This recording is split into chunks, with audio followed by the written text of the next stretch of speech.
ಭೀಮಾ ತೀರದ ನೆಲವನ್ನೇ ರಕ್ತದಿಂದ ಕೆಂಪು ಮಾಡಿದ್ದ ನರಮೇಧದ ರೂವಾರಿ ಕೊನೆಗೂ ಕಾಕಿ ಬಲೆಗೆ ಬಿದ್ದಿದ್ದಾನೆ.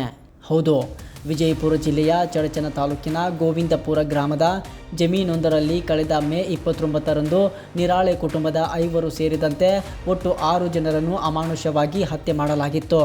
ಮೇಲ್ನೋಟಕ್ಕೆ ಇದು ಜಮೀನು ವಿವಾದದಂತೆ ಕಂಡರೂ ಈ ರಕ್ತಪಾತದ ಹಿಂದೆ 2015ರ ಹಳೆಯ ಪ್ರೇಮ ಪ್ರಕರಣ, ಕಿಡ್ನ್ಯಾಪ್ ಮತ್ತು ಕೊಲೆಯ ದ್ವೇಷದ ಕತೆ ಇದರಲ್ಲಿ ಕಂಡುಬಂದಿತ್ತು. ಚಡಚಣ ಪಟ್ಟಣದ ದುಂಡಪ್ಪ ನಿರಾಳೆ, ಶಿವಪುತ್ರ ನಿರಾಳೆ, ಚಂದ್ರಕಾಂತ್ ನಿರಾಳೆ, ರಾಹುಲ್ ನಿರಾಳೆ, ಸಮರ್ಥ್ ನಿರಾಳೆ ಹಾಗೂ ಇವರ ಜೊತೆಗಿದ್ದ ಶಬ್ಬೀರ್ ಅತ್ತಾರ್ ಎಂಬಾತರನ್ನು ಬರ್ಬರ ಕೊಲೆ ಮಾಡಲಾಗಿತ್ತು. ಈ ಹತ್ಯಾಕಾಂಡದ ಹಿಂದಿದ್ದ ಪ್ರಮುಖ ಸೂತ್ರಧಾರ ಮಹೇಶ್ ತಳವಾರ್ 15 ಲಕ್ಷ ರೂಪಾಯಿ ಸುಪಾರಿ ಪಡೆದು ತನ್ನ ಗ್ಯಾಂಗ್ ಮೂಲಕ ಈ ಕೃತ್ಯ ಎಸಗಿದ್ದ ಎನ್ನಲಾಗಿದೆ.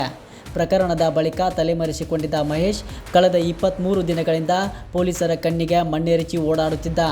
ಆದರೆ ಇಟಂಗಿಹಾಳ ಗ್ರಾಮದ ಹೊರವಲಯದಲ್ಲಿ ಅಡಗಿರುವ ಖಚಿತ ಮಾಹಿತಿ ಸಿಕ್ಕ ಬೆನ್ನಲ್ಲೇ ಚಡಚಣ ಪೊಲೀಸರು ಕಾರ್ಯಾಚರಣೆ ಆರಂಭಿಸಿದರು.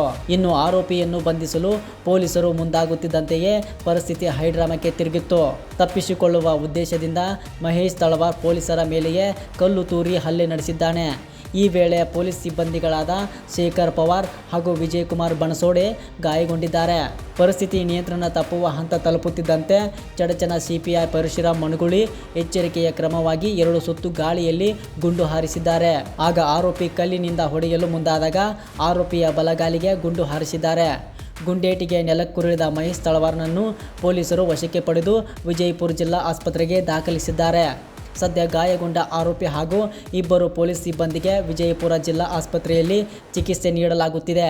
6 ಜನರ ಬರ್ಬರ ಹತ್ಯೆ ಪ್ರಕರಣಕ್ಕೆ ಸಂಬಂಧಪಟ್ಟಂತೆ 38 ಜನ ಆರೋಪಿಗಳ ಹೆಡೆಮುರಿ ಪೊಲೀಸರು ಕಟ್ಟಿದ್ದು ತನಿಖೆ ಇನ್ನೂ ಮುಂದುವರೆದಿದೆ.